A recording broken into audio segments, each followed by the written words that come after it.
What's up everyone, Brian Phobos here. We're back for another video and we're going to talk about Bitcoin losing part of its market dominance and if we care or not. So if you look up here in CoinMarketCap, we have 38.5% market dominance for Bitcoin, which is down, and during the height of the boom, it did get back up to 60%. But when I got involved back in 2013, you basically had Bitcoin at around 90% or higher. And then you had Litecoin that was, chunking in there maybe around 5% at different points here. And then everything else was kind of a small fraction.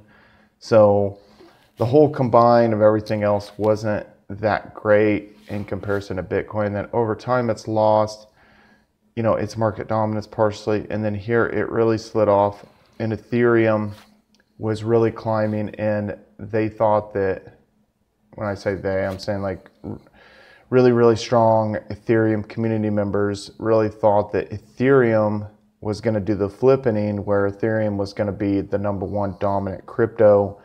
But then that all kind of turned the other direction, and it started to lose market dominance as Bitcoin was rising. And then now we have this falling off, but it is not Ethereum that's necessarily shooting back up. If you look at this gray bar coming in here, it's actually, and it's right here at 18.25%, it's others. So obviously have a lot of coins coming in, and also Ripple is getting up there too, 16.42. So Ripple and then others is making up a large majority of kind of chipping into this.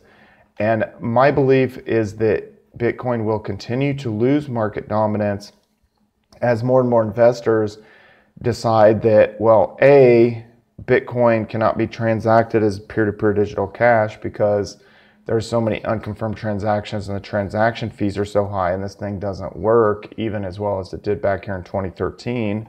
I think people get sick of that. I know I'm sick of it, and that it should have scaled in 2015 and we wouldn't be having all these issues right now. But also that as an investor, people kind of get into these other coins as a way to make crazy, crazy gains. I mean, look at Stellar, 54.24%. Obviously, Ripple's shooting up high, but Cardano, 56.83%. And when people see that, I mean, there was one day where Bitcoin was up 35%, and that was absurd. It was like, wow, an asset worth this much per unit going up that high, 35 additional percent, it's thousands of dollars, and it's like, this is insane. But you're typically not going to have a rise of 50+%. So most people generally are going to look at these and be like, well, I want to get on the next Bitcoin, or I want to get on maybe like the next Ethereum. I mean, we all saw Ethereum at like $8 in April 2017, and we see where it is now. So people want to get on that next train, and so I think more and more people are looking further and further down, and trying to find out that and pick out some good ones and stuff like that. So that makes sense. Obviously, that's a lot of what I do, and I'm not concerned about Bitcoin being at #1. I think I'm into survival of the fittest, and really when it comes down to it, I'm sick of seeing all these unconfirmed transactions. Right now, we're just in a really bad situation here. There's been a couple peaks that have been higher, but the situation is not going to improve. I mean, how would it? I know people say, like, oh, Lightning Network, or if Coinbase, enables SegWit transactions, and then you have maybe a wallet on your computer that you're doing that's capable of SegWit, like I keep thinking Electron, but Electrum Electrum wallet can support that, but the Exodus wallet doesn't support SegWit right now. So I mean, all that stuff's a ways off, and things like Lightning Network. We've been talking about the Lightning Network since 2016, like the beginning of 2016. So it's just this like broken record. You just keep hearing it. Well, this is going to happen. It's going to happen. And it's just like, it almost becomes a pipe dream, or it's almost like the boy who cried wolf. You get sick of it. So here's a map. This is coinmap.com. These are places that accept Bitcoin. This is Phoenix, Arizona. Just using that as an example, but really when it boils down to it, you know, and you can drill down in here further and kind of see different places. But a lot of times if you check these, it'll be computer stores, Absolute Computer. Yeah, it's carpet repair. Carpet repair, that's kind of weird. Smoke shop. Carpet, but whatever.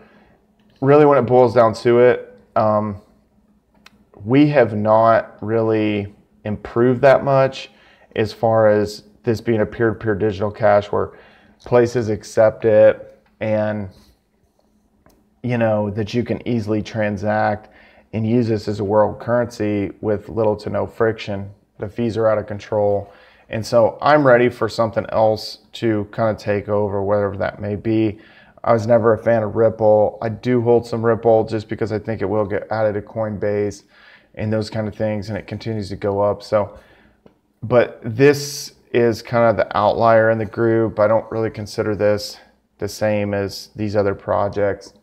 But in the end, I don't care. I'm just ready to move on. I don't care if it's NIM or Dash or Monero or whatever. I just want something to become some kind of peer-to-peer digital cash that people can use.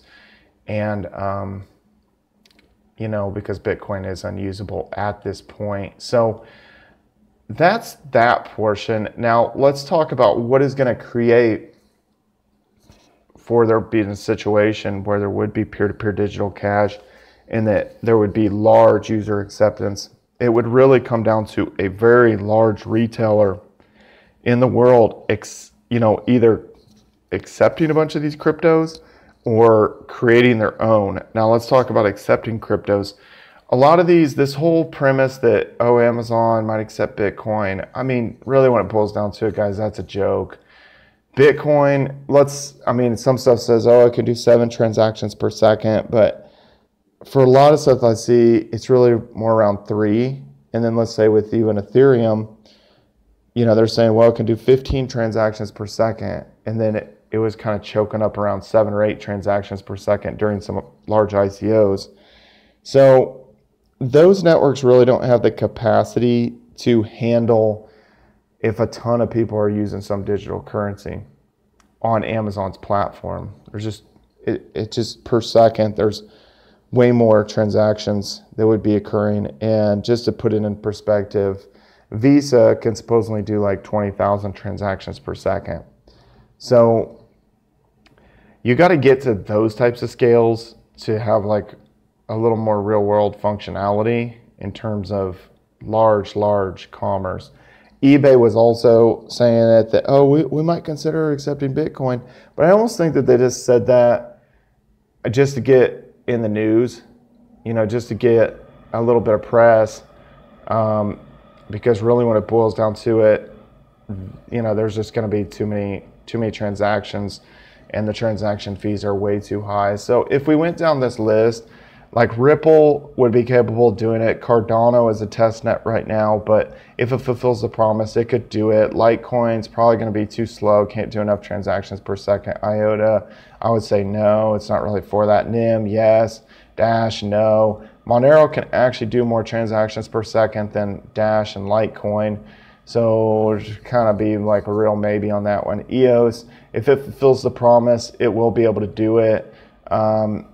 No, maybe Neo, BitConnect, yeah, right. Ethereum Classic,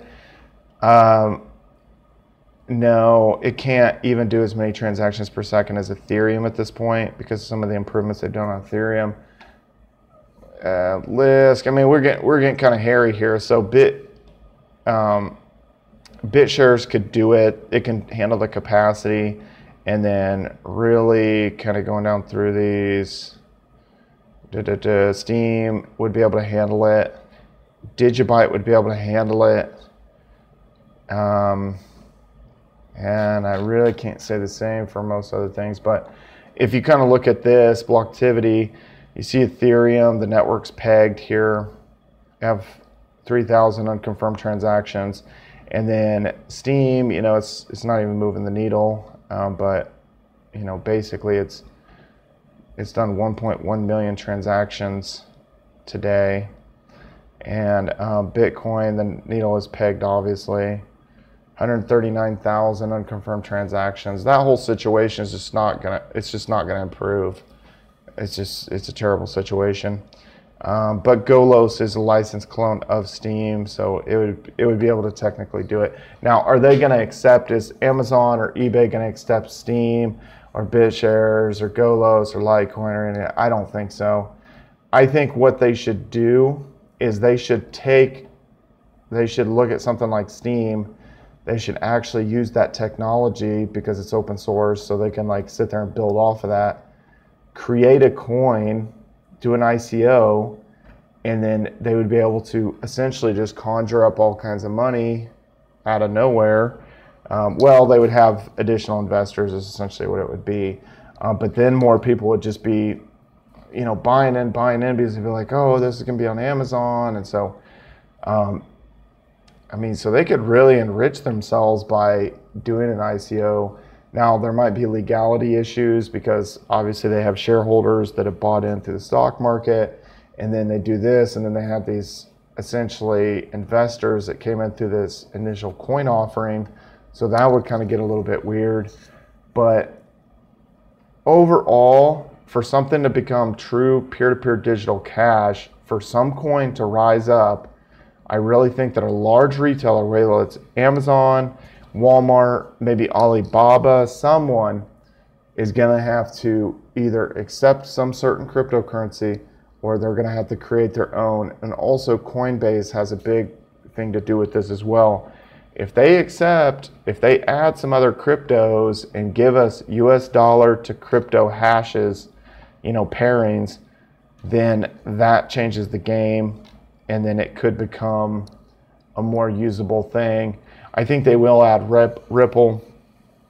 Whether they add NIM or not, I'm not really sure. I feel like they will add Dash. I actually feel like they will add Monero. Some people have said they won't because of the anonymity, but that doesn't make any sense. Think about a bank account situation where you go to the bank, you pull $5,000 out of the bank. The bank doesn't know what you're doing with those dollars. You could have a bunch of $20 bills, and you could be at the strip club or something or buying drugs. The bank doesn't know what you're doing with that. So why would the fact that this is fungible and fully anonymous, how would that make it any different than a bank giving paper money out when you pull it out of your account? So I don't think that the strong anonymity is going to prohibit Monero from being on Coinbase. I think that will eventually get added. But really, when it boils down to it, both Coinbase and a large retailer could dictate what would be the next thing. What digital currencies do you guys think will get added to Coinbase? And also, which ones do you think that Amazon or eBay could likely support as far as being able to handle the capacity, whether it's Digibyte, Steem, BitShares, like those can potentially handle the capacity, but what do you think they would be able to add, or what would be most likely that they would add?